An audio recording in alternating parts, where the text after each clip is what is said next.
আসসালামু আলাইকুম দর্শক, স্বাগতম গ্রাম বাংলা অবস্থান নতুন একটা ভিডিওতে। আশা করি আপনারা সবাই ভালোই আছেন। আজকে হচ্ছে 8ই মে, রোজ শুক্রবার, জুম্মাবার। তাই জুম্মা পড়লাম এই যে মসজিদে, মডেল মসজিদে জুম্মাগুলা পড়ি। এই যে দেখেন আমার পিছনে মডেল মসজিদ, এখানে জুম্মাটা পড়ি। তা শুধু একটা কথা বলি, কথা হচ্ছে আমাদের কুরবানি ঈদ তো খুব কাছেই চলে আসছে। তো ঈদের আমেজও কেনাকাটাও অলরেডি শুরু হয়ে যাবে, আর মাত্র 20-25 দিনের মতো আছে। তো কুরবানি যারা যারা দিবেন, যাদের ক্ষমতা আছে, তাদের উদ্দেশ্যে দু একটা কথা বলি।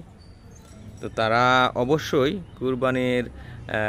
কুরবানিটা হওয়া উচিত মন থেকে, লোক দেখানো না। আমার ভাই, আমার চাচা, আমার খালা, আমার খালু কীরকম কুরবানি দিছে সেরকমটা না, আমার শ্বশুর বাড়িতে কীরকম কুরবানি দিচ্ছে সেরকমটার সাথে তুলনা করে না। আপনার ক্ষমতায় যতটুকু কুলায়, প্রয়োজনে একটা খাসি দিবেন, গরু দেওয়ার দরকার নাই।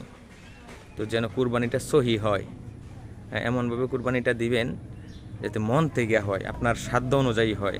অবশ্যই ঋণের টাকায় নয়, হাওলাতের টাকায় নয়। যাদের উপরে কুরবানি ফরজ মনে করেন যে আমার ঋণ নাই, সহিভাবে কুরবানিটা দেওয়ার চেষ্টা করবেন।